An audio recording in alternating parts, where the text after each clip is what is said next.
የአማዞን መስራችና ባለቤት ጄፍሪ ፕሪስተን ቤዞስ በኒው ሜክሲኮ አልበከርኪ በአውሮፓውያኑ የዘመን ቀመር 1964 ተወለደ። ለትምህርቱ ትልቅ ቦታ የነበረው የያኔው ታዳጊ ጄፍ ቤዞስ ከፕሪንስተን ዩኒቨርሲቲ በኮምፒውተር ሳይንስና ኤሌክትሪካል ምህንድስና የላቀ ውጤት በማስመዝገብ ዲግሪውን ይዟል። ከዩኒቨርሲቲ ተመርቆ ከወጣ በኋላም በተለያዩ ኩባንያዎች ከባለሙያነት እስከ ኃላፊነት ባሉ ደረጃዎች ሰርቷል።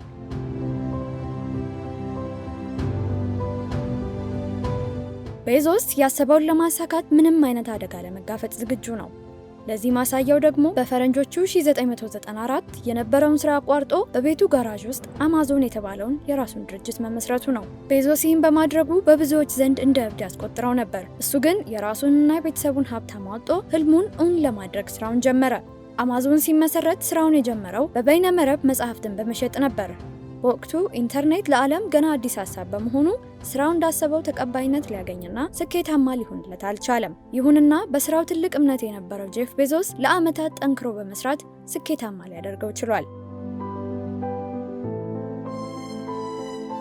አማዞን ኩባንያ ከንግድ በተጨማሪ የክላውድ ኮምፒውቲንግ፣ የመዝናኛ እንዲሁም የጥናትና ምርምር አገልግሎቶችን ይሰጣል። እንደ አውሮፓውያኑ አቆጣጠር በ2024 ስቶክ አናሊሲስ በድረገጹ ባወጣው መረጃ መሰረት አማዞን 2.3 ትሪሊየን የተጣራ ሀብት አለው። በዚሁ ዓመት ፎርብስ ባወጣው መረጃ ጄፍ ቤዞስ በ240 ቢሊዮን ዶላር የዓለማችን ቁጥር 2 ቢሊዮነር መሆን ችሏል።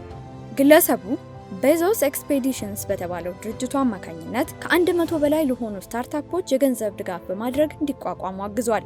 ጉግል ኩባንያ ሲመሰረት $200,000 ኢንቨስት አድርጓል። ኡበር የተሰኘው የትራንስፖርት አገልግሎት ሰጪ ኩባንያ ሲቋቋም ደግሞ የ$37 ሚሊዮን ድጋፍ አድርጓል።